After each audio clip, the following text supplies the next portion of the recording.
quiero hablarles sobre la suficiencia de Cristo. En Génesis capítulo 22, usted va a encontrar en Génesis capítulo 22, donde Dios le dice en el versículo 2, Abraham le dice, entrégame hijo, ¿sí? Al que amas. Wow.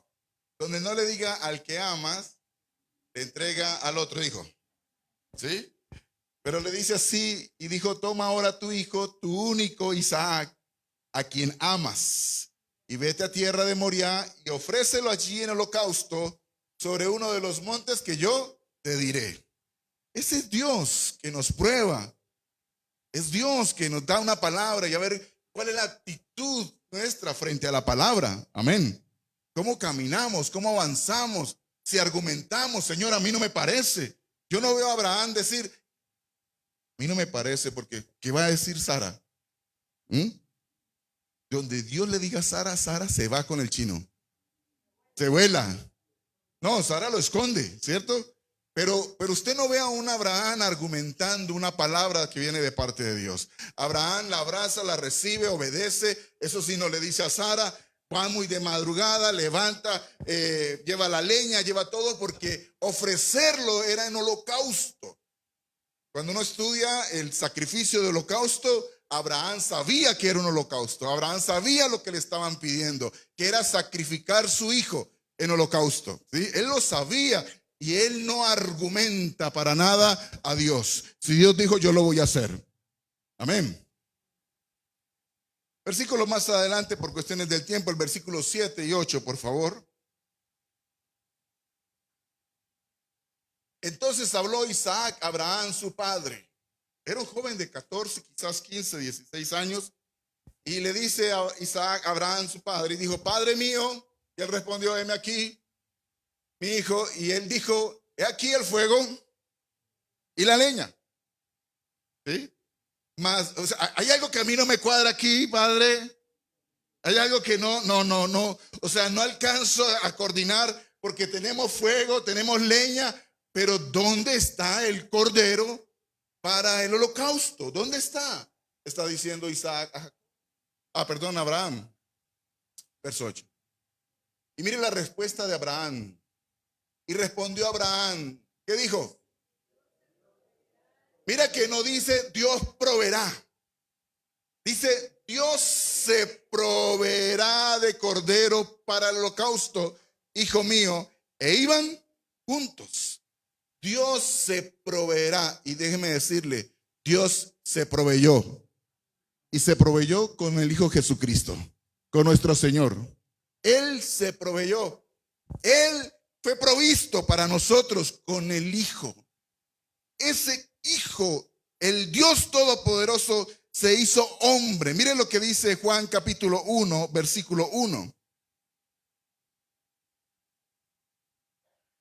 En el principio era el verbo, y el verbo era con Dios, y el verbo era Dios. Y uno busca en las versiones más actuales, habla sobre la palabra. La palabra era Dios y la palabra estaba con Dios. Y en el versículo 14 de ese mismo capítulo, Juan capítulo 1, dice, y aquel verbo fue hecho carne y habitó entre nosotros y vimos su gloria como el del unigénito del Padre, lleno de gracia y de verdad.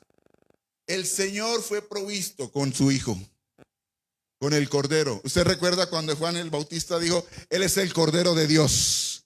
Él es el Cordero de Dios. Cuando Jesús viene a la tierra y se hace carne, es el cumplimiento de la palabra que estaba declarándole Abraham a Isaac en ese tiempo.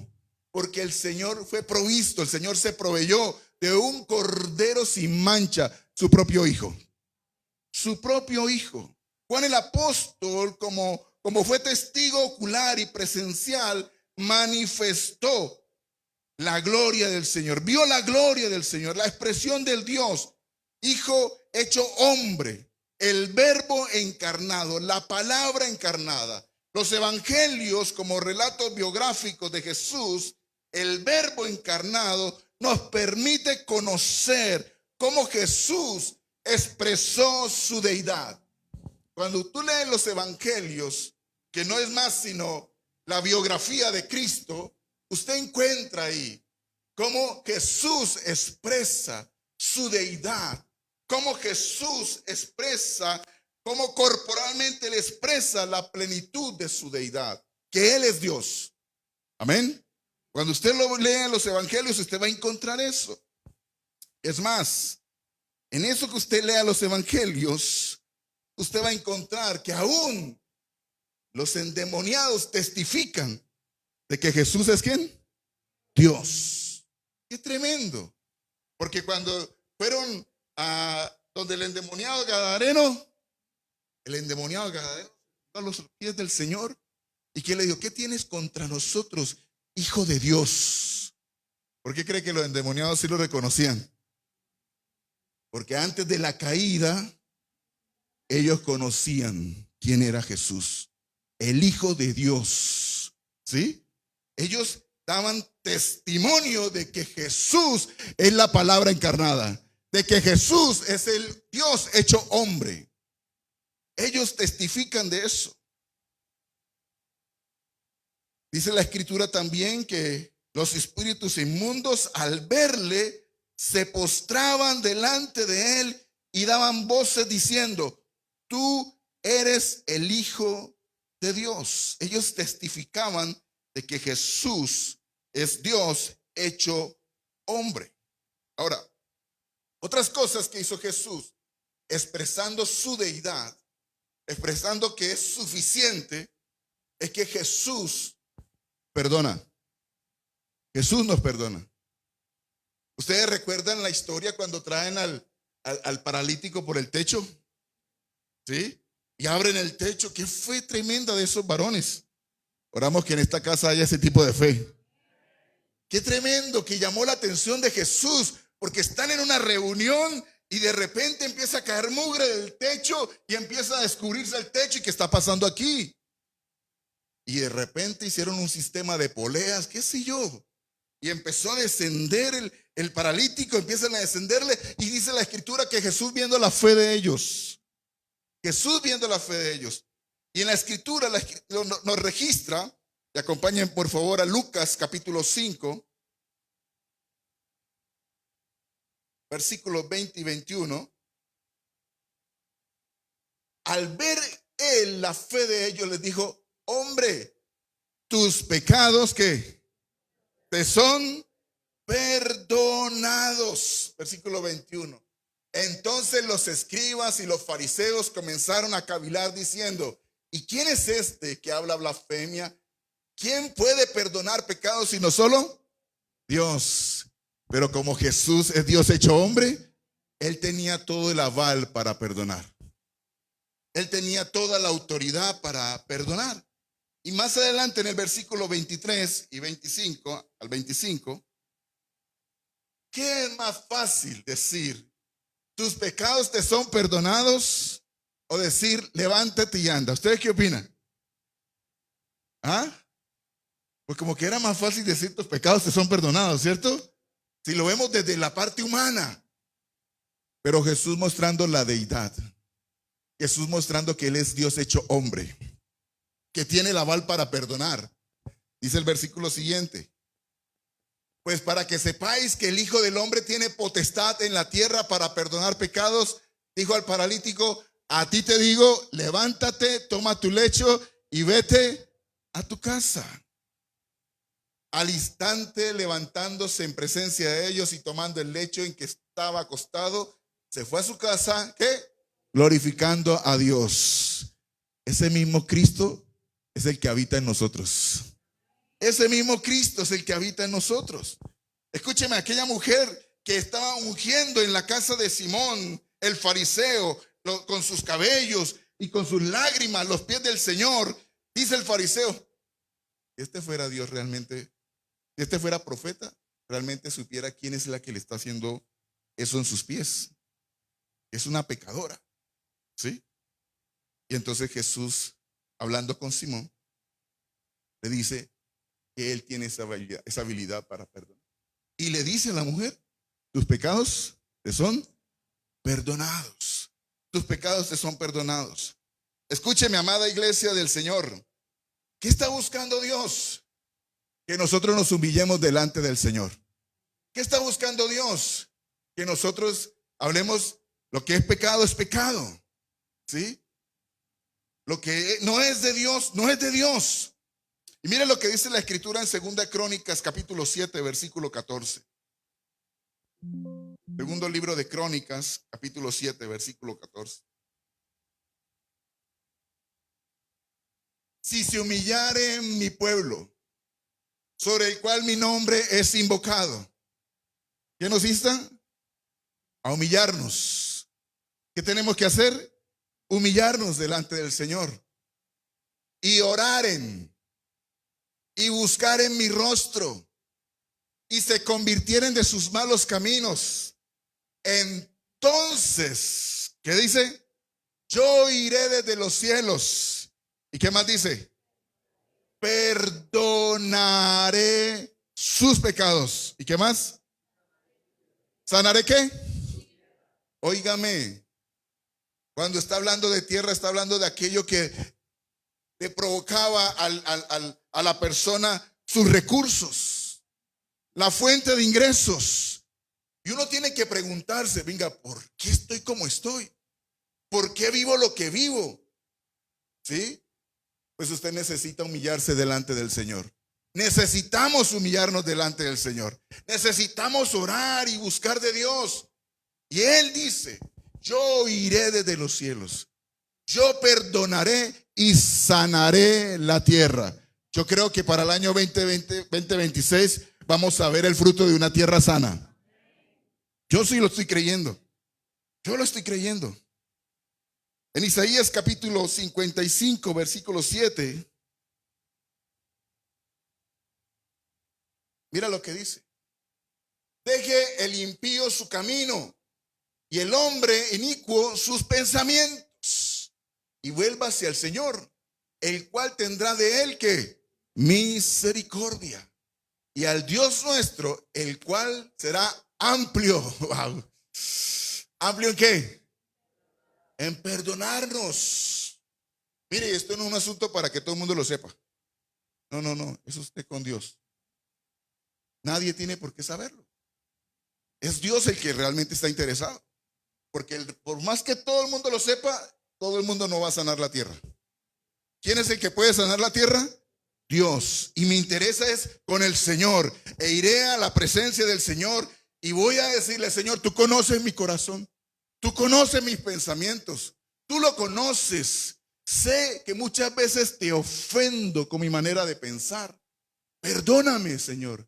Y Él es fiel y justo para perdonarnos. Y si viene el perdón, viene una sanidad de la tierra. Viene que la tierra sea sana. Y eso es importante. Mire, en Isaías capítulo 59, versículo 1. Mire lo que dice Isaías 59, 1. ¿Qué dice? He aquí, no se ha cortado la mano del Señor para salvar, ni se ha agravado su oído para oír. La mano del Señor todavía está extendida para salvar, y todavía su oído para oír el clamor. Amén. Pero si usted sigue leyendo, usted va a encontrar ahí que lo único que hace que se acorte la mano del Señor y que se agrave el oído del Señor para no oír es el pecado. Ahí lo dice. Usted lo puede leer. Escúcheme, es por el bien de nosotros. No es porque, uy, ya esto es pecado. No, todo es pecado, no. Usted sabe cuando ofende a Dios. Usted lo sabe. Y qué bueno que usted tenga una tierra sana. Por el bien suyo. Por el bien suyo. Por eso es que Dios se proveyó con su Hijo. Dios es suficiente. Jesucristo es suficiente. Y Él fue a la cruz por usted y por mí. Por eso es que tenemos abogado delante de Dios. Él es fiel y justo para perdonarnos. Podemos ir delante del Señor. Señor, todavía tengo pensamientos inmorales que ni siquiera mi esposa lo sabe. Tengo pensamientos inmorales. Pasa la vecina y de una vez, Señor, ayúdame con eso. Limpia mis pensamientos, Dios, porque sé que te ofendo. Sé que no te agrada, Dios. Y aún yo me siento mal, Señor. Ayúdame. Y trabaje con eso, mi amado. Y también mi amada. ¿O no? Señor, ese vecino está como quiere. Perdóname.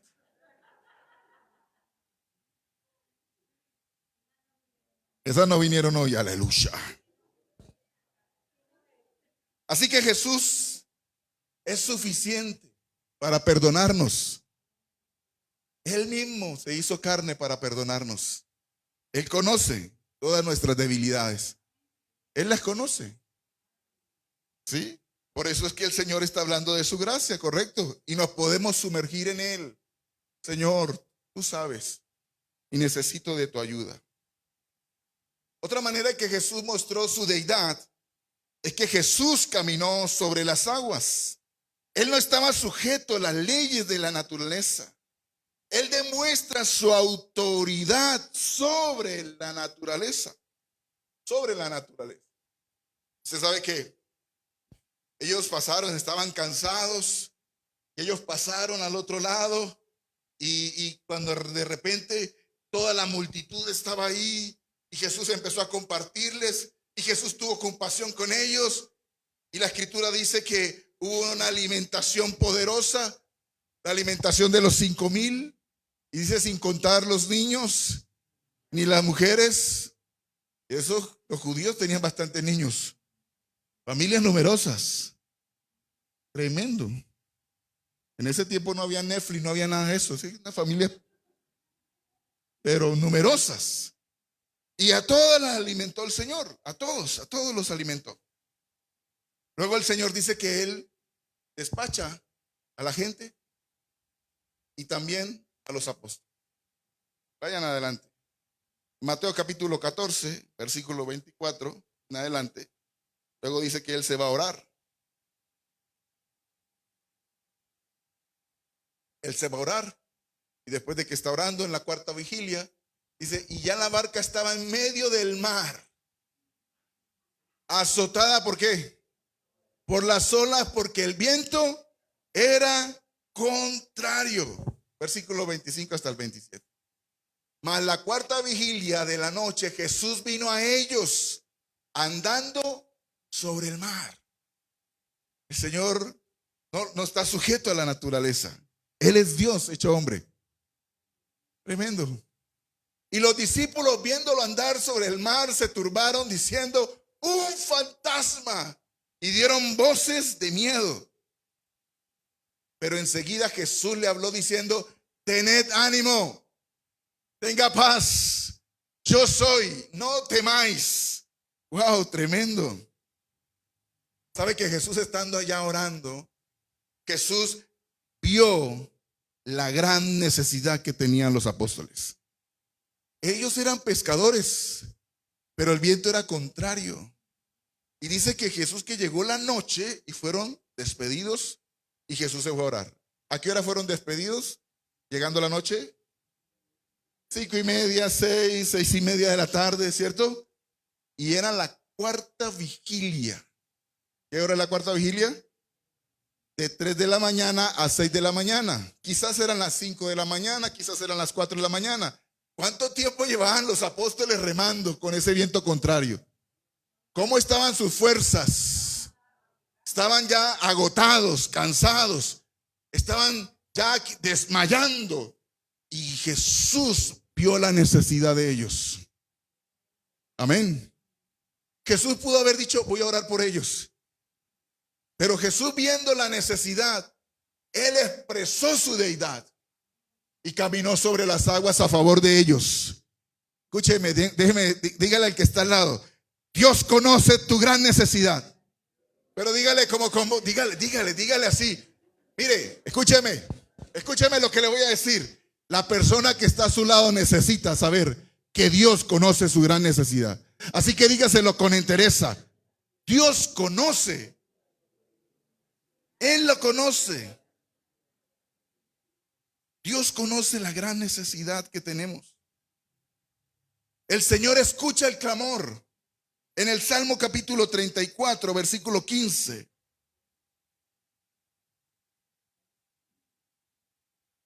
Dice, los ojos del Señor están sobre los justos y atentos sus oídos al clamor de ¿quién? Wow, hermano, el Señor está atento. Sus oídos están atentos al clamor. Mire, este año como nunca tenemos que ponernos de acuerdo para orar. Si dos se pusieran de acuerdo. A veces se conocen la misma necesidad, pero no están de acuerdo. Cada uno buscando cómo solucionar. ¿Y por qué no si nos ponemos de acuerdo en casa? ¿Por qué no si nos ponemos de acuerdo en casa? Venga, Nicolás, usted sabe la situación que estamos viviendo. Vamos a estar orando los tres en la misma dirección. Algo poderoso va a pasar a favor de la casa. Algo poderoso va a pasar porque la Escritura lo dice. Los ojos del Señor están sobre los justos y usted fue justificado por la sangre de Jesús. Usted no es justo por bueno. No. Usted es justo porque fue justificado por Jesús, absuelto de la culpa. Así que los ojos del Señor están sobre los justos y atentos sus oídos al clamor. Al clamor. Le contaba a mi familia que qué días fui testigo de un accidente de una moto. Yo iba detrás de un carro y el chico de la moto que iba delante del carro, iba adelante, no sé por qué el de adelante del carro que iba se distrajo. Y al cruzar a la izquierda, no se percató, tocó la llanta trasera de la moto. Entonces, al tocar la llanta trasera de la moto, lo que hizo fue esto, y la moto fue haciendo esto. Yo estoy viendo todo el escenario. Cuando yo veo que el carro le pega, empecé inmediatamente a orar y decir, Señor, ten misericordia de ese joven. Ten misericordia de ese joven, ten misericordia. Y lo detuvo una jardinera, como 4 o 5 metros dando giros y botes. Yo dije, muchacho, Dios, ten misericordia. Lo único que yo clamaba era, tenga misericordia, porque para el accidente que tuvo era para que ese muchacho se hubiera muerto ahí. Pero el Señor dice, los ojos están atentos, están sobre los justos y atentos los oídos al clamor de nosotros. Versículo 19.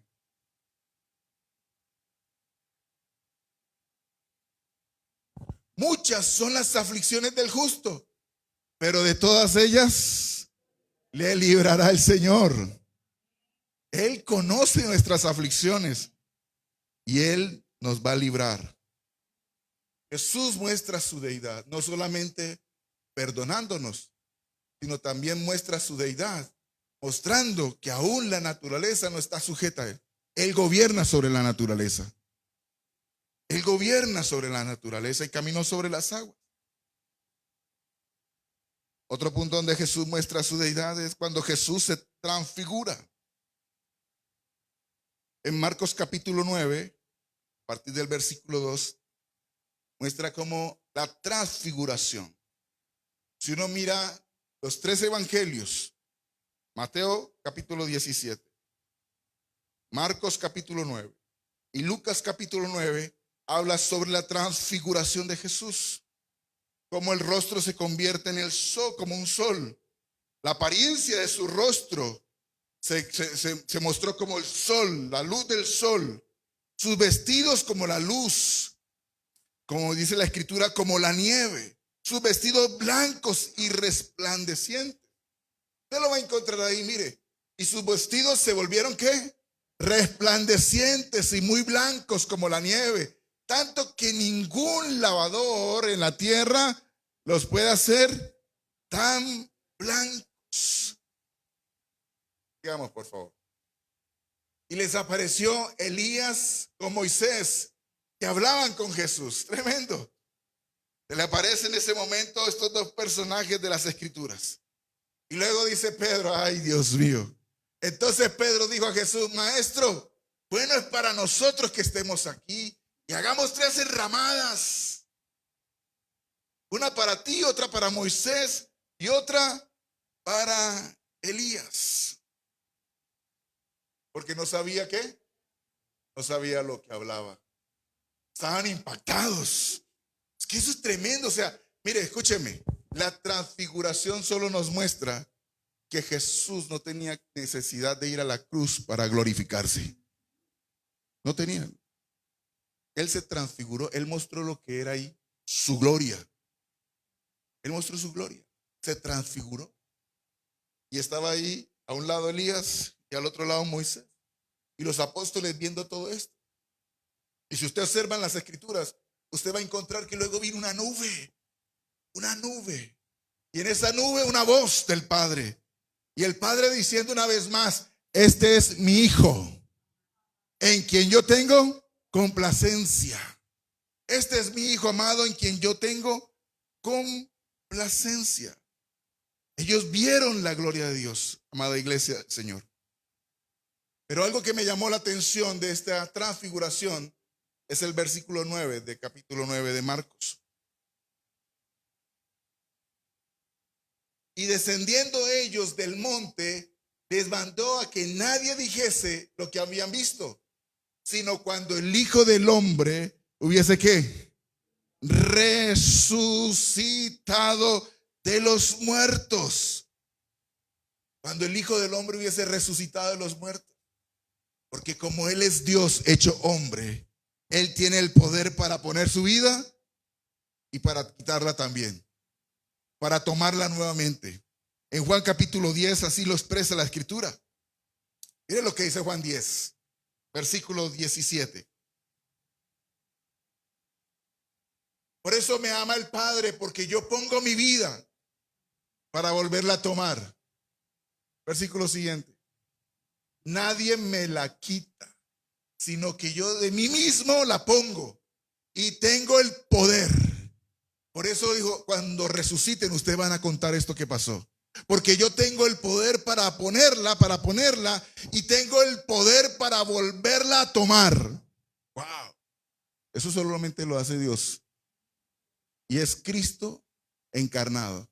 Es Dios encarnado. Es la palabra encarnada. Y este mandamiento recibí de mi Padre, el Cristo encarnado, que se transfiguró, que mostró su gloria. El poder que Él tenía para decir, óyeme, yo soy Dios hecho hombre. Y tengo el poder para perdonar pecados. Y también tengo el poder para estar sobre la naturaleza. Y tengo el poder para dar mi vida, pero también para tomarla. Ese es Cristo. Ese es nuestro Señor. Escúcheme. Y la palabra nos insta que Él siendo suficiente, no solamente fue la cruz, sino que Él nos incluyó en la cruz. Amén. Él nos incluyó en la cruz. Dice en Romanos capítulo 6, versículo 6. Mire lo que dice Romanos 6, versículo. Sabiendo esto, que nuestro viejo hombre fue ¿qué? Crucificado juntamente con Él, para que el cuerpo del pecado sea destruido, a fin de que no sirvamos más al pecado. Ya con Cristo estoy crucificado. Y yo debo entender que estoy crucificado con Cristo. Pero si yo no entiendo que he sido crucificado con Cristo, frente a la primera tentación voy a caer. Voy a caer. A veces lo decimos con risa, con chiste, no se baje de la cruz. Pero la verdad es que la gente termina bajándose de la cruz. La gente termina mostrando todavía que falta que esté bien crucificado. Con cosas muy pequeñas se evidencia que nos bajamos de la cruz. Con cosas pequeñas. No tienen que ser cosas grandes para ver, óyeme, todavía hay carne. Todavía tengo que morir a muchas cosas. Porque todavía me ofende cuando me levantan la voz. Y entonces como me levantan la voz, yo levanto la voz otra vez. Todavía hay eso en mi corazón. Todavía hay celos. Todavía hay celos. Eso habla de carne. Todavía hay contiendas. Eso habla de carne. Todavía hay pleitos. ¿Eso habla de qué? De carne. Hay gritería. Eso es carne. Todavía. Hay fornicación. Dios tenga misericordia. Pero no solamente la Escritura dice que el viejo hombre fue crucificado, sino que nosotros también fuimos sepultados con él. Versículo 4 del mismo capítulo 6. Porque somos sepultados juntamente con él para muerte por el bautismo, a fin de que como Cristo resucitó de los muertos por la gloria del Padre, así también nosotros andemos en vida nueva. No solamente fuimos crucificados, sino que también fuimos sepultados. Y no solamente fuimos sepultados, sino que también así como Cristo resucitó, nosotros resucitamos con él. ¿Sabe cuál es lo tremendo de esto? Usted se sigue viendo en el espejo el mismo. Por eso es que esto es un asunto de fe. Que cuando Dios así le plazca a él venir por mí, yo sigo con él. Yo sigo con él. Se siembra este cuerpo, pero yo sigo en vida con él. Amén. Yo sigo con él. Es que eso se trata. Esto no se trata de lo temporal, sino de lo eterno. Que nuestra mirada esté puesta en él, sabiendo que cuando fallo, él dice, óyeme, abogado tenemos. Y podemos ir delante de Dios, decirle al Señor, perdóname, perdóname, ayúdame con esto. Yo quiero identificar la raíz. ¿Por qué sigo cometiendo el mismo pecado? Porque a veces es el mismo. A veces no son muchos pecados. Y yo tengo que buscar la raíz. ¿Dónde está la raíz de que me es fácil decir mentiras? Porque a veces nosotros nos damos la tarea de escalafonar los pecados. No, es que yo no mato. No, es que yo no robo. No, yo soy bueno, pero mentiroso. Y nosotros no podemos escalafonar los pecados. Entonces, ¿dónde está la raíz? Señor, ayúdame, muéstrame dónde está la raíz. Muéstrame dónde está la raíz de estos pensamientos inmorales. Muéstrame dónde está la raíz del adulterio, que quizás ya no lo hago físicamente, pero si pasa una mujer y yo soy un hombre casado, estoy en adulterio. Muéstrame, Señor, dónde está la raíz de ello. Necesitamos saberlo. Mire, escúcheme, amada iglesia del Señor. Dios nos perdona, porque Él es fiel y justo para perdonarnos. Pero la unción que está en nosotros para manifestarse, eso se demora un poquito. Eso se demora un poquito. O sea, el hecho de que Dios nos perdone no quiere decir que ahí inmediatamente usted va a surgir nuevamente en lo que Dios le ha dado. Hay que trabajar otra. Hay que trabajarlo.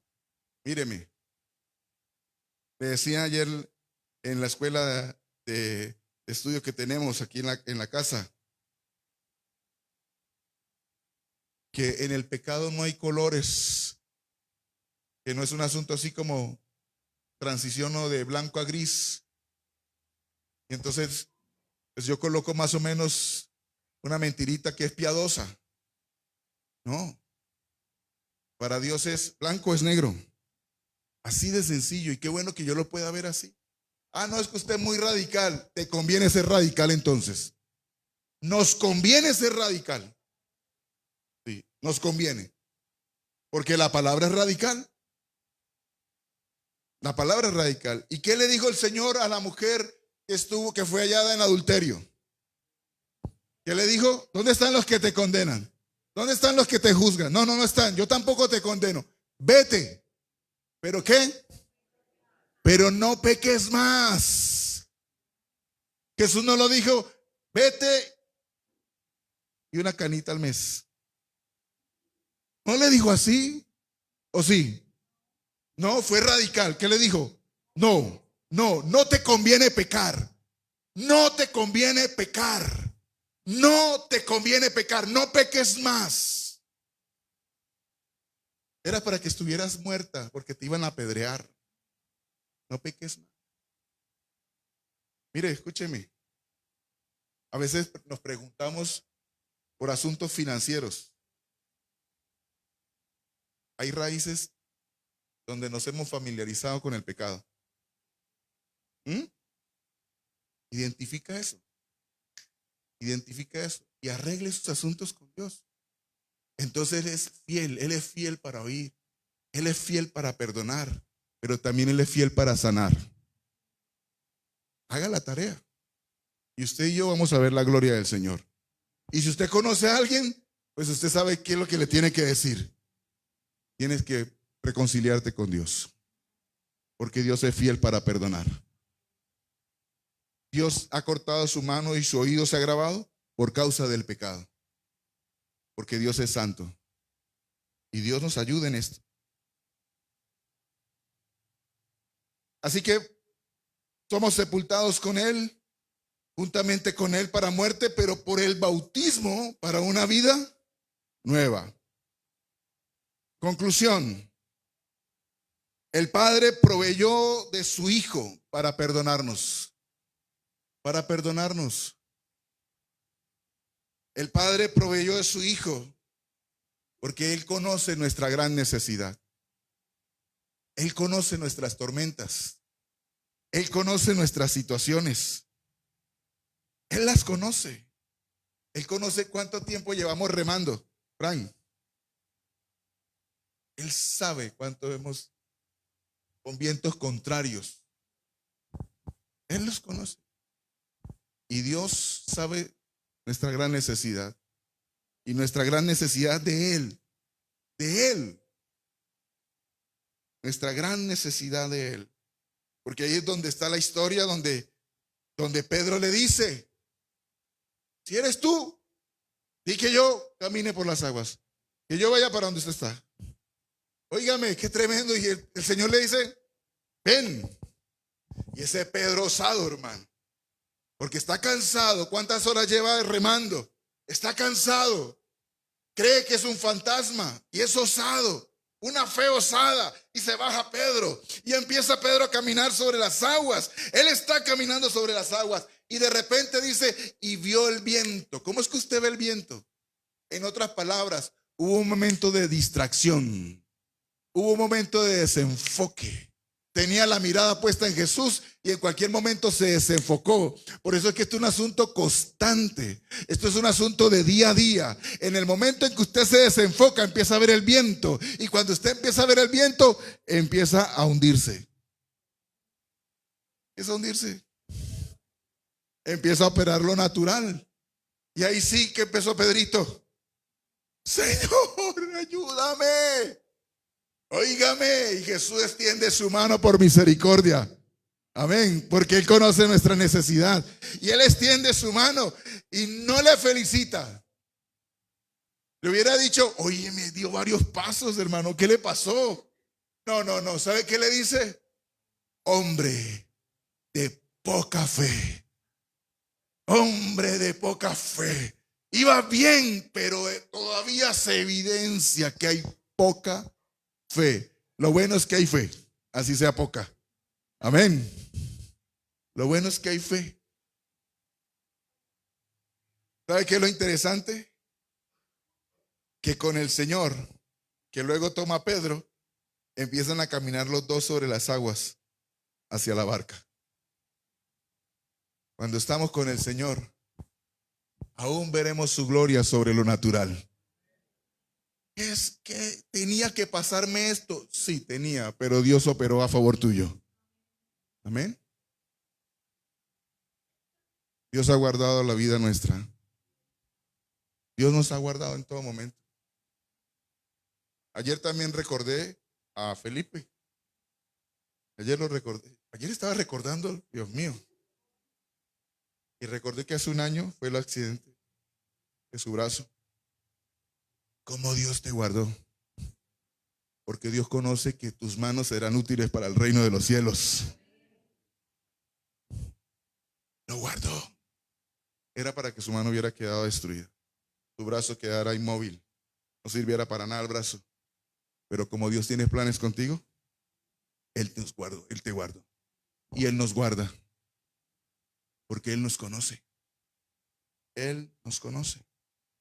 Así que Él conoce nuestra gran necesidad. Su gracia en el tiempo oportuno. Para darnos una vida nueva en Él. y gracias a la obra consumada en la cruz. En Juan capítulo 19, quiere acompáñenme ya, muchachos. Juan capítulo 19, versículo 30.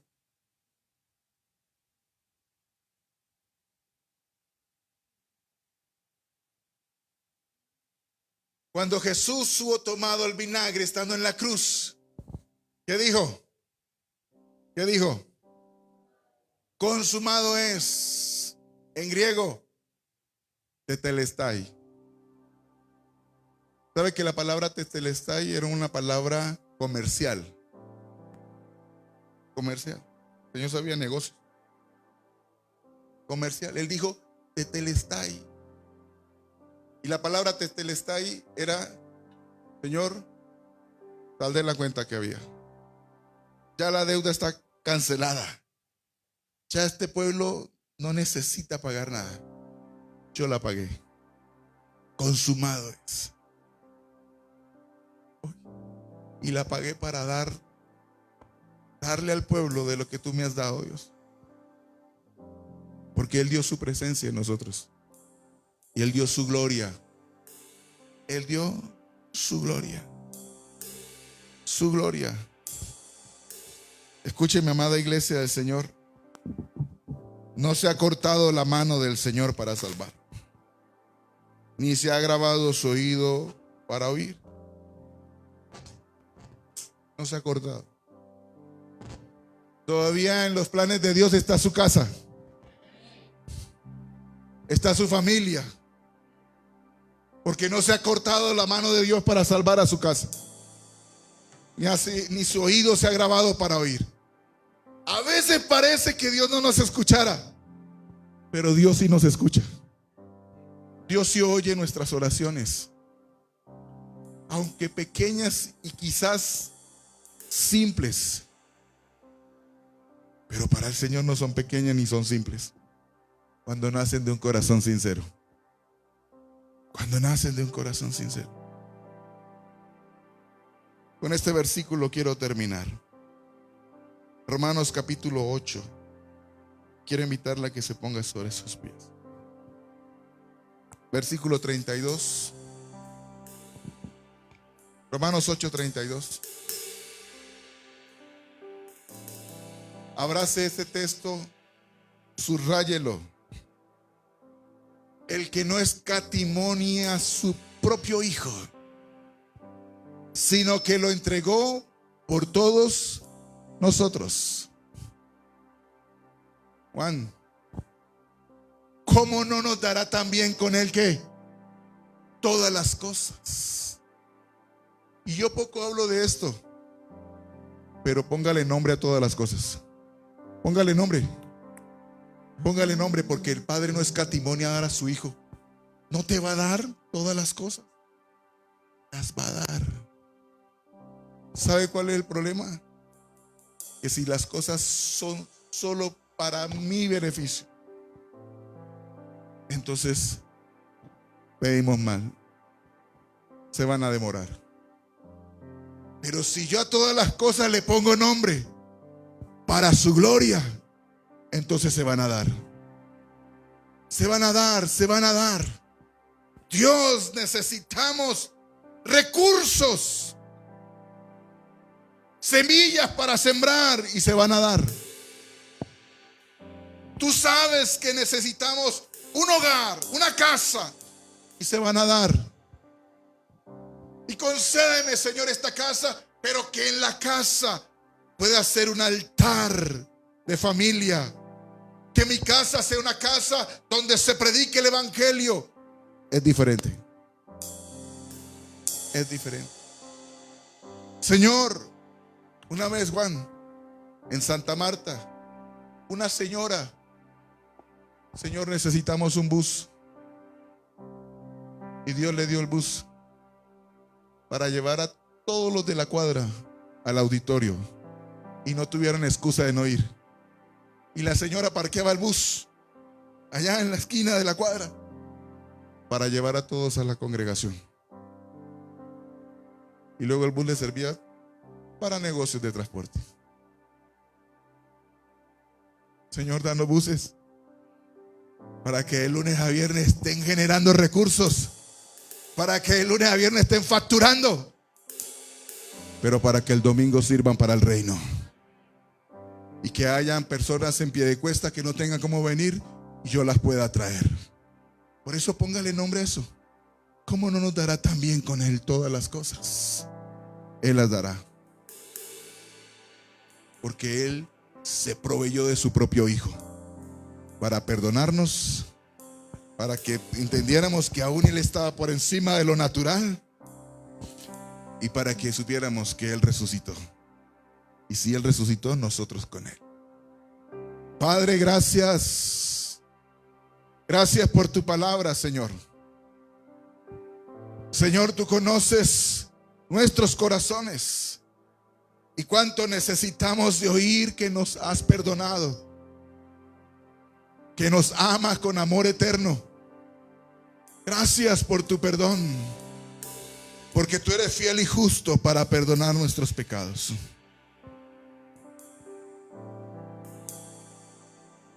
He visto cuando pecas, dice el Señor. He visto con tanta facilidad cuando pecas. Pero mi Hijo es el camino, la verdad y la vida. En Él hay perdón de pecados. En Él. ¿Qué tal si le dices ahí desde tu corazón: perdóname? Perdóname, Señor, perdóname. Porque quiero humillarme como tu pueblo. Perdóname, Señor. Entonces tu palabra dice que tú oirás desde los cielos. Perdonarás nuestros pecados y sanarás. Sanarás la tierra. ¿Sabe? La palabra perdón es errar al blanco. Hemos fallado 1 y 2 y 3 veces. Hemos errado, no le hemos dado al punto, no le hemos dado al blanco. Perdónanos, Señor. Porque a veces operamos con torpeza, no le damos al blanco. No quiero ofender y termino ofendiendo. Perdónanos, Señor. Perdónanos. Y queremos ser guiados por tu Espíritu Santo, Dios. Y queremos operar en tu gracia, Señor. Y que en todo podamos ver tu gloria. Gracias, Dios. ¿Cómo no alabarte, Señor? Si yo puedo decirte, Dios, que me perdones y tú eres fiel y justo para perdonarme, Señor. ¿Cómo no alabarte? ¿Cómo no adorarte? Porque hoy empiezo un mes de una manera diferente. Hoy empiezo un mes de una manera diferente, Señor. Padre, gracias por este mes de febrero. ¿Qué tal si tú lo encomiendas esta noche? Señor, encomendamos cada día de este mes de febrero. Encomendamos nuestro salir, nuestro entrar. No estamos, Señor, exentos de algo que nos pueda pasar, Señor. Pero tú nos guardarás. Tú nos guardarás al salir y tú nos guardarás al entrar, Señor. Él dice: encomienda a Dios tu camino, confía en Él y Él hará. Así que esta noche encomendamos este mes de febrero. Consagramos este mes de febrero. Los que están en la academia, consagra este mes de febrero. Que tu gracia, Dios, sea con nosotros este mes de febrero. Y que todo lo que emprendamos este mes de febrero prospere en el nombre de Jesús. Prospere en el nombre de Jesús. Padre, te alabamos. Te alabamos, Dios. Queremos irnos de este lugar alabándote, adorándote, Señor. Gracias, Dios.